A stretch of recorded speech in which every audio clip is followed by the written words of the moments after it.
What's up, IG family, on a Sunday? Hope you guys are doing awesome.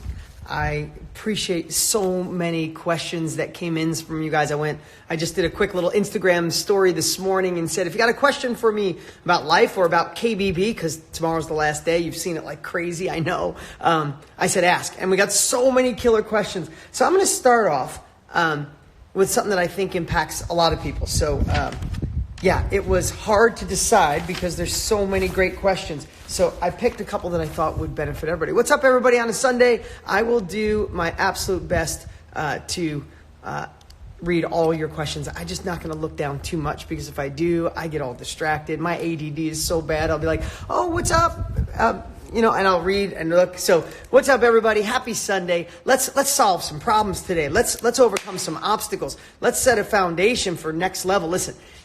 If you guys didn't want more out of life, you'd be binging on Netflix right now, not watching me, right? True story or not, right? Whether that's another level of impact, another level of income, success, happiness, joy, you're here because you want more. I don't take it lightly. I'm not going to waste your time on a Sunday, and I surely don't have a lot of free time. I'm the last day, today and tomorrow, the last days of the launch with Tony and I. Oh my God, I worked more in the last 30 days, the last 3 weeks, and then the last 10 days than I've done since last year's launch. So it's been insanity, but so many great questions come in. So Vikash asked a question that I thought would qualify or help everybody. It says, how do you counsel yourself during hard times?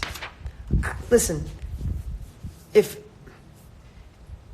just going to be really clear, because sometimes when you create success in your life, people see from the outside and go, man, it must be nice, right? They're the hardest words to ever hear, must be nice. Like, I freaking hate when somebody say must be nice, because I think their perception is there's no more problems or you got here in an easier way. I failed miserably, I just want you to know, I know what it's like to have complete sleepless nights. I know what it's like to have nothing. I know what it's like to have hurt inside your soul because you see other people getting ahead.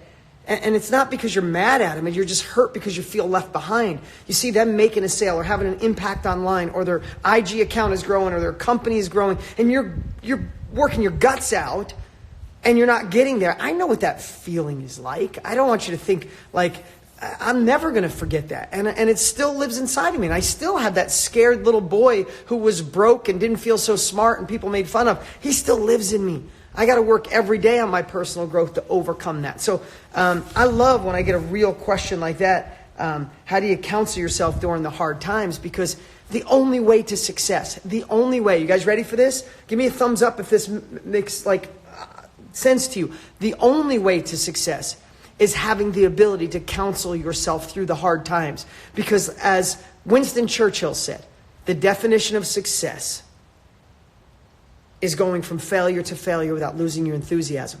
It's the same thing. It's going from hard times through hard times and not lose your enthusiasm, because on the other side of the hard times, on the other side of the biggest obstacle in your way, on the other side of the hurt, on the other side of the envy, on the other side of all of it is your next level.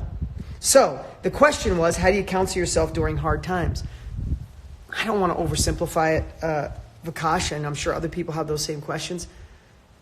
But it's always temporary. What if, whether you believe in God, the universe, your maker, what if all the crap that you've dealt with in your life was actually specifically designed for you? What if the crap you're going through right now, as shitty as it feels, that you wish it didn't happen, but what if it had to happen? Again, I don't know what some of you are going through. This is for everybody. But I just want you to think about, what if at the end of your life, you get to sit down with your maker and he said, oh, you went through that crap when you were 27? You had to. Because when you were done, you learned how to have more empathy. You were kind of a jerk before then. And I'm not calling you a jerk, Vikash, I'm just sharing in general, right? Or you didn't have the capabilities to run your own business. Or you could have never scaled that knowledge business or launched that course or done a mastermind or whatever it is you want to do. You had to go through that failure, because at the end of that failure, what did you learn? Oh, I did do this. I did find a way to love better, care better, deeper. I realized that I didn't market the first time, so I had to learn marketing. Okay, so that's why I gave you that problem.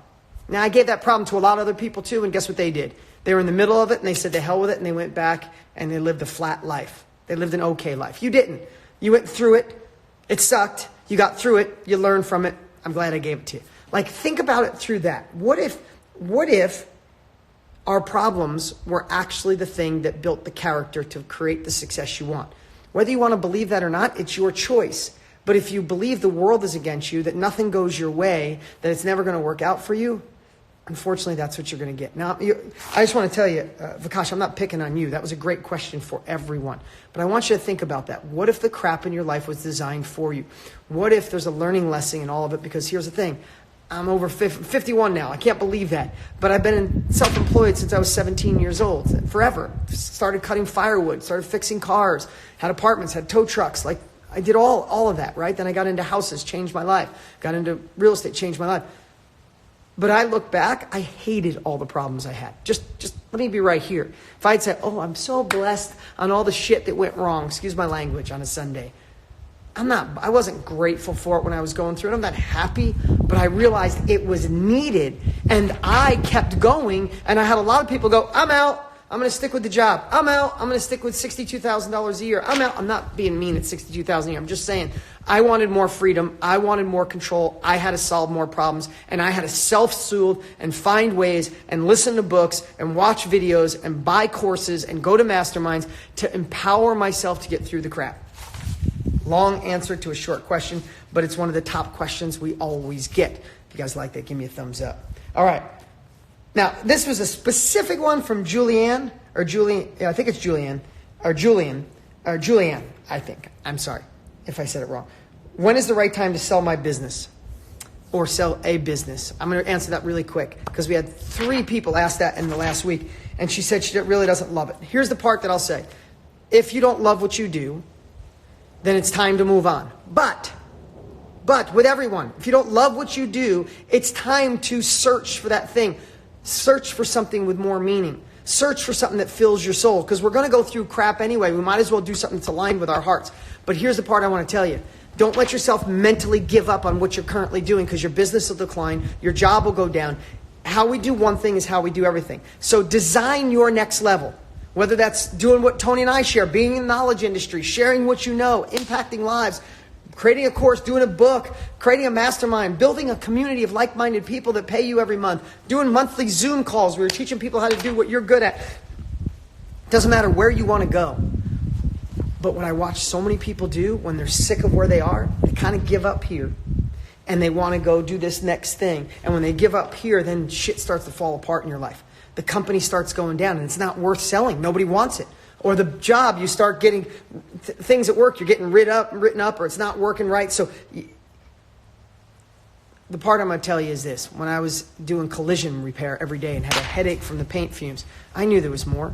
I was working my tail off on the weekends and nights on real estate. I knew that was the thing taking me to another level. I was devouring self-education. I was creating my first self-education course in 1998. I was teaching people how to go be successful and do more, even though I never did that ever and I was scared to death. I was working on all those things at night. Self-education. I was working on real estate at night.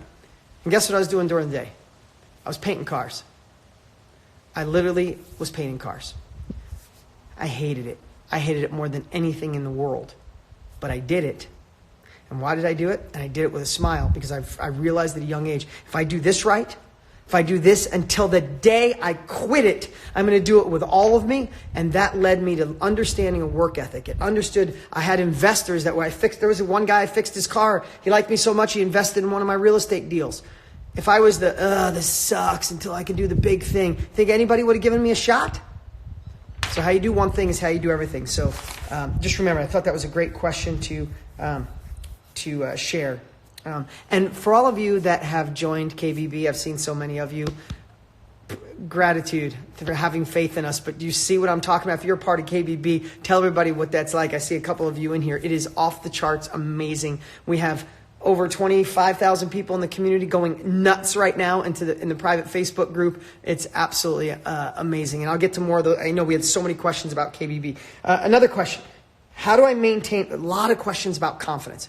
Tell me if you ever have trouble with confidence. Give me a thumbs up or a heart or a like right now, because I'm trying to pick the top questions. We had so many, I can't do them all. I don't want to be on here for 2 hours with you guys. It's a Sunday. Trying to sneak a little capability, sneak a little tactics in, and then go back to your day. How do you maintain the confidence to stay in the game? How do you maintain the confidence to do KBB at the first level? How do you maintain confidence to overcome these obstacles? Here's the thing. Confidence isn't something you're born with. Confidence is something you manufacture. Now, here's the thing. Confidence comes usually from trying something, right? Let me give you a silly analogy. Everybody, think about this. If you're on the fence about being a part of KBB, the one thing that could be stopping you is confidence in yourself. Right? You're looking for the confidence to just go, I'm going to do it. And maybe that's not going to come. And then you miss out, right? It closes tomorrow night and you're like Thursday, Wednesday, Tuesday, you're like, I want to be on that live training with Dean and Tony. Oh, how do I get in? It's closed, right? So how do you get confidence to do that? How do you get confidence to keep moving forward? How do you keep confidence when people tell you you're crazy? How do you maintain confidence when you're watching the news and it looks like our country's going to hell in a handbasket and our world is falling apart, right? How do you maintain confidence?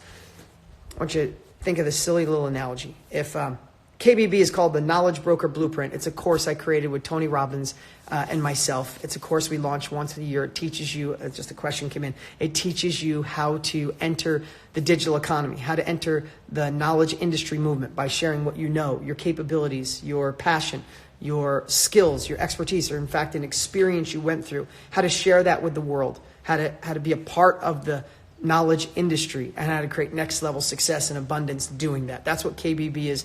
It's already become a movement. It's in 150 countries around the world. In a moment here, if you want to check it out, go to deanstraining.com. I don't know, could somebody post that? Because I don't know how to put the link up above that sticks up. It's called, go to deanstraining.com. Watch the last video because this closes tomorrow. The world is seeing, so if you missed it, sorry, but it's deanstraining.com. Check out that last video. Okay, so we're all looking for confidence, but I'm going to give you a silly little analogy. Thank you so much, guys. I'm going to give you a silly little analogy. No, the baby wasn't born. See why I can't look down? See, I can't look down because I get distracted. Yes, we are like 2 weeks away from having a baby. Amazing. But I'm going to get back to this story. Okay, squirrel. What? Okay. So let's just say we're going to go skydiving together, right? I am so petrified of heights, it's unbelievable. Like, ridiculous. I didn't know I was afraid of heights until the last couple of years. Maybe I never used to be. I don't know. But let's just say we're going skydiving. The first time I go skydiving, you see the pictures, right? And there's the door open and you see people like they're holding on the wing and the wind's blowing and you got like an instructor strapped to your back. It's like, that is the part I would be vomiting all over myself, right? Because I'm so scared. There's no way I could muster the confidence to jump out of that plane. Just being completely transparent. No way you can muster up the confidence to start a new business. No way you can muster the confidence to transition out of something that's not serving you. No way you can have the confidence to do something if you've never done it before. What you have to do is work on your courage muscle. Confidence comes after courage. Courage is making it happen. Courage is jumping out of the plane and the parachute opens on the way down. Courage is saying to yourself, okay, I got an instructor on my back. I'm learning from someone who's already been there. This is a safe plane. They packed my chute.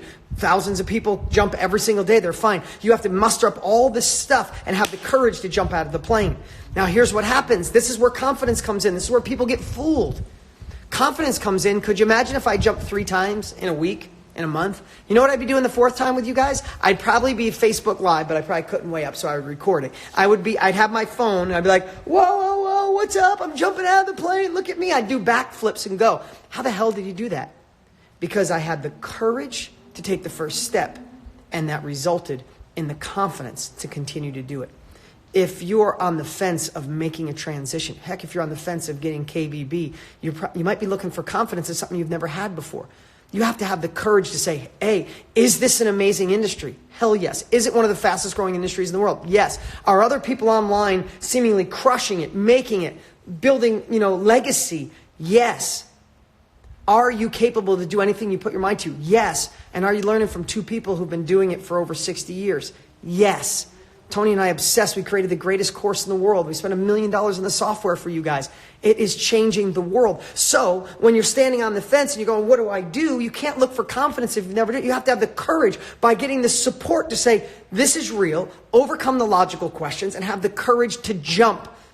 You know the parachute's there. And then once you're in, that's what we're seeing in the Facebook group. You're like, oh my God, we have people there crying saying, I was so scared. Why? This is the greatest thing ever. Anyway, we have had so many questions about the course. We only launch it once a year like this. We only create this incredible, we've got 7 bonuses now. And we just added a new bonus that Tony Robbins and I going live on Tuesday night to really anchor this in. The weekly training start on Thursday. Go to 𝑑eanstraining.com, 𝑑eanstraining.com. Thank you so much. Anthony Trucks, what's up, brother? Good to see you, man. 𝑑eanstraining.com. Watch the last video. It's like 18 minutes long. If you don't know what it's about, or if you've been on the fence, or you don't realize that it's going away, go to 𝑑eanstraining.com and check out that last video. Okay, let's get to a couple more questions. Okay, one of the biggest questions for those that are considering KBB before it goes away is, how do I stand out? Okay, so this is something I want to share for everybody. Again, I'm betting if you're here, you want another level. You want to transition. You might already be in the business. You want to learn what Tony and I know how to do to scale. Or you want to start and do something in this digital economy, impacting others, doing something foundationally strong, doing something meaningful. So how do you stand out? You know, this is a busy world. This is a really busy world, right? Your feed is busy enough. You're on your Instagram or Facebook, you're just going 100 miles an hour. So I look at it as if it's a sea of black shirts. Everybody's got a black shirt on. It almost looks the same. How come every once in a while someone's got a red shirt on and it catches your eye? Think about that. What catches your eye? Why do you stop on a certain video? Why do you listen to certain things, right? And what allows me in this knowledge industry is, how do you become so unique? How do you identify? And this is what I want you to think about today. How do you identify what you do? And it's either a combination, I'll explain this, a combination of 2 different niches, or how do you niche it down? Okay? You're like, okay, that means nothing to me. I'm not sure what you're talking about. Okay, here's what I'm going to share. So in the knowledge industry, it's basically this. The world is saying, I don't want to go back to school and get more general knowledge. It's not working, right? I don't want to learn through my own trial and error because that takes too long in a fast-moving world. I want to learn from somebody who's already doing it. So people are saying, I want to learn from somebody who's already been there, already had the experience, who could teach me how to go faster, rather than the professional teacher in the classroom. That's just where we're going. So now, let's just say, tell me some of the things you guys are good at. Are you guys good at e-commerce? Are you good at hair extensions? That's my wife. That's why I think she's on here too. Anything you're good at. Have you been through a mess that you now can become your message, right? We have one girl I know that went through a messy divorce. She cleaned it up, put her kids first. Now she teaches other parents how to do better divorces. Like every niche possible. Like a woman painting with wolves because she wanted to help artists have breakthroughs, and she said if they sit next to wolves, they get so calm, they have the biggest breakthroughs in the world. Like every niche you could possibly imagine. Of course, sales and health and exercise and how you eat and everything you can imagine. But what would you be good at? Trading, public speaking. Yes, I mean, whatever it is you're going to share. So I'm going to take, somebody just said public speaking. So let's just say you wanted to teach people how to be a public speaker. If you just cast a big net and said, I am going to do a training on public speaking, that's so big, you got a black shirt on. You got to niche it down, right? But what if it was public speaking just specifically to do one thing? What if it was public speaking to women on how to be in business in today's digital economy? Niche it, niche it, niche it. All of a sudden, it gets smaller, smaller, smaller. And then from 7 billion people in the world to tens of millions to millions, now you got this little dot. It's like, I'm going to teach people, I'm going to teach, I'm just making this up. I'm going to teach women how to be better public speakers, to speak to women, to help them be better in business, because let me just tell you, this is the decade of the woman entrepreneur. I don't just say that for any other reason. That's the truth. You watch my word, guys. Women are going to dominate this next 10 years because they come from a part of empathy. They come from compassion. They have more intuitiveness than men. And that's what the world's craving. So you want to do better? Model the women in the next 10 years, especially in the online world. Mark my word. So let's just say you narrow this down now, right? Not just public speaking, teaching women to public speak, to help other women be in business, dominate the digital economy, and do it on the side, right? 6 different things. That's like niche, niche, niche. But here's the cool part. When you niche down that everybody's afraid to do, Everybody wants to cast a big wide net, just public speaking. No, when you niche it down so far, the world is so connected that there could potentially be millions of women around the world that want that tiny little thing. And when you can speak into what you're good at, when you can speak into what you want to do, something that desires is a burning desire, is a passion, then everything changes. And that's every niche you could possibly imagine. Right now, we have over 30,000 people in KBB in over 150 countries, and they've identified over 4,378 different niches that they are working on to extract what they know or become the reporter of other people's expertise, right? You obsess about a niche, you study it, and you teach it, or you build a community in a niche that you love. This is happening all around the world. But how do you stand out? The more you niche down, the more you understand what you want to share, you're going to think, well, nobody's going to want to paint with wolves, right? No, wrong. She's on her third workshop. Like, that's the way the world is going. And before I said a mess into a message, I want to give you another example. This amazing lady had 2 children. Her son, when he was 8 months old, had eczema really bad. And everywhere she went, they wanted to put him on steroids and all these drugs, and it didn't seem to work. So she geeked out. She became the reporter. 2 things, mess into mess. She geeked out on every possible thing, and this is close to my heart, the reason I'm sharing, because my son had eczema, and I did a very similar thing. She found a natural way to cure her son. She didn't want him on steroids. She knew through diet and through routines, she cured her son. Okay? So she's not a doctor. She doesn't have initials after her name. But she found a way to cure her son naturally of eczema. That was her mess. She turned it into a message. Now she's doing trainings, helping not just parents with kids, that's a big bucket, not just parents with kids with eczema, smaller bucket, but still lots of people. She wants to help parents who want to cure their kids of eczema in a natural way without using drugs. Boom, boom, boom. It's a tiny little circle, but there's still limitless amount of people around the world that we can all communicate through social media. All right. That's, I know we've already been on here for a while now, guys. But I want to just share those big buckets because here's the thing. In life, we're going to be scared. We're going to have things go wrong and we're going to have fears. Those that power through them, those that use everything in their power, those that learn new capabilities to get through those problems will discover their next level. Those that don't will stay where they are. That's just a true story. If you're ready to move on to something else, it's okay. It's time to move on. But just learn from someone who's already been there. Do something that's meaningful and don't let what you're currently doing die too much because it'll cause stress and you might run back to the old thing and not be able to go to the new thing. But we're all evolving creatures. If we're not climbing, we're sliding. If it's time for something new, make it happen. Fit it in. How to maintain confidence. Remember, confidence comes from the action. Courage is what gets you off the bench. Courage gets you in the game. Courage makes you jump out of the plane. Work on your courage muscle. And then lastly, how do you stand out in a busy world? Niche down what you do. Find out what you do at the deepest level and know that there's people that want exactly that. If it's the knowledge industry, know this. You know something. Other people don't. And they want it. All right, that's my message for this Sunday. I have to get back to work, only 36 hours until KBB closes the course, the blueprint, the crazy bonuses. You got to see the bonuses. They're insane. Plus the software, a year's worth of software. None of this ever happens again. It's only during this year. If you don't know what I'm talking about, I'm sorry if this sounds crazy. If you do, you've seen it everywhere. Time is running out. And here's what I encourage you to do right now. You watched me for 30 minutes or so. Now go take 18 more minutes. Go to deanstraining.com. deanstraining.com right now. Watch the last video and see why FOMO will stink on Tuesday if you miss out. I appreciate you guys so much. Happy Sunday. deanstraining.com. Leave me any comments. I'm going to go back and read all of these right now. You saw I was really distracted, so I tried not to, but I will now. You guys are the best. See you guys.